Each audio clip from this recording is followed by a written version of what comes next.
शिव जी कहते हैं डरो मत, डराओ मत, अभय मुद्रा दिखाते हैं, अहिंसा की बात करते हैं, त्रिशूल को जमीन में गाड़ देते हैं, और जो लोग अपने आप को हिंदू कहते हैं वो 24 घंटा हिंसा हिंसा हिंसा, नफरत नफरत नफरत, असत्य सत्य असत्य।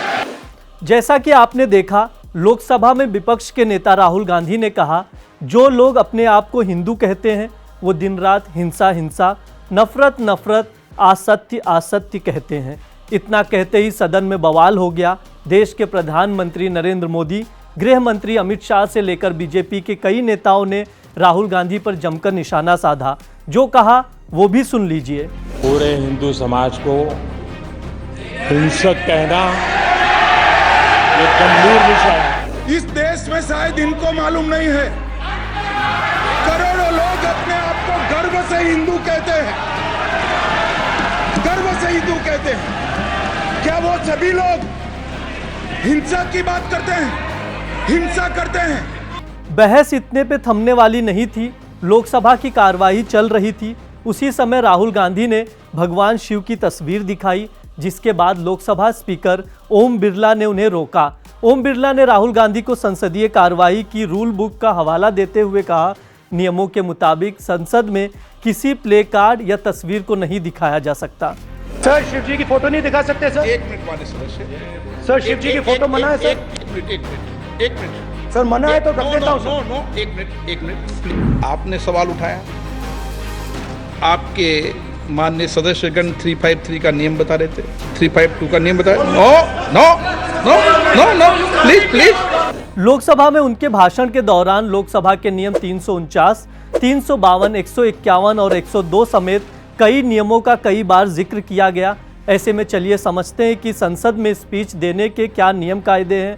नमस्ते, मेरा नाम ब्रिज द्विवेदी है। आप देख रहे हैं दैनिक जागरण। आपको बता दूं, लोकसभा की रूल बुक में नियम 349 से लेकर 356 तक संसद में स्पीच देते वक्त किन बातों का ध्यान रखना है, इसका जिक्र किया गया है। नियम 349 एक कहता है कि भाषण देने के दौरान ऐसी किसी किताब, अखबार या पत्र को नहीं पढ़ा जा सकता जिसका सदन की कार्यवाही से कोई संबंध ना हो।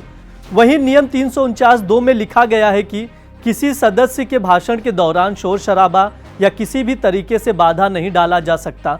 नियम 349(12) कहता है कि कोई भी सांसद स्पीकर की कुर्सी को पीठ नहीं दिखा सकता है, ना बैठने के समय ना ही खड़े होते समय। इसी रूल बुक के नियम 349(16) के तहत सदन में कोई भी सदस्य झंडा, प्रतीक या कोई भी चीज प्रदर्शित नहीं करेगा। राहुल गांधी की ओर से भगवान शिव की तस्वीर दिखाने पर स्पीकर ओम बिरला ने इसी नियम का हवाला दिया था। सदन में भाषण देने वाले सदस्य को गरिमामय तरीके से ही अपनी बात रखनी होती है।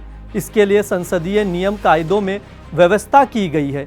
नियम 352 से नियम 355 तक 4 नियमों में सदन में भाषण देते समय ध्यान रखी जाने वाली बातों का जिक्र किया गया है।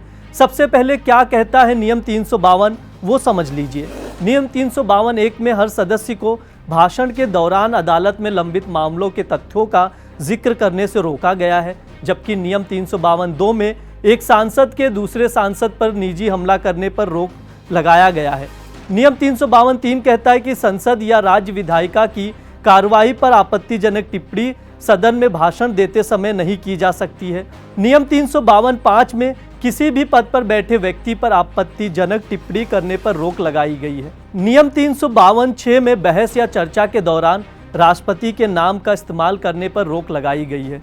नियम 352(11) में बिना स्पीकर की अनुमति के सदन के अंदर लिखित भाषण पढ़े जाने पर भी रोक लगाई गई है, यानी सांसद को अलिखित भाषण ही सदन में देना होगा।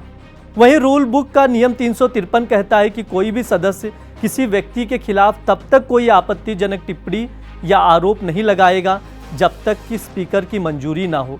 नियम 354 के मुताबिक कोई भी सदस्य राज्यसभा में दिए गए भाषण का जिक्र लोकसभा में तब तक नहीं करेगा जब तक वो किसी मंत्री की ओर से ना दिया गया हो या फिर किसी नीति से जुड़ा ना हो। वहीं नियम 355 कहता है कि अगर चर्चा के दौरान कोई सदस्य किसी दूसरे सदस्य से कोई सवाल पूछना चाहता है तो वो स्पीकर के माध्यम से ही सवाल कर सकता है। आपको बता दूं, राहुल गांधी के भाषण के दौरान केंद्रीय मंत्री भूपेंद्र यादव ने बार बार नियम 356 का जिक्र किया। उन्होंने कई बार स्पीकर ओम बिरला से इस नियम के तहत राहुल का भाषण रोकने की मांग की। दरअसल ये नियम कहता है कि अगर कोई सदस्य स्पीच के दौरान बार बार गैर तथ्यात्मक और असंगत बात कर रहा हो तो स्पीकर उस सदस्य को स्पीच देने से रोक सकता है। इसी तरह की खबरें देखने के लिए जुड़े रहें जागरण के साथ। शुक्रिया।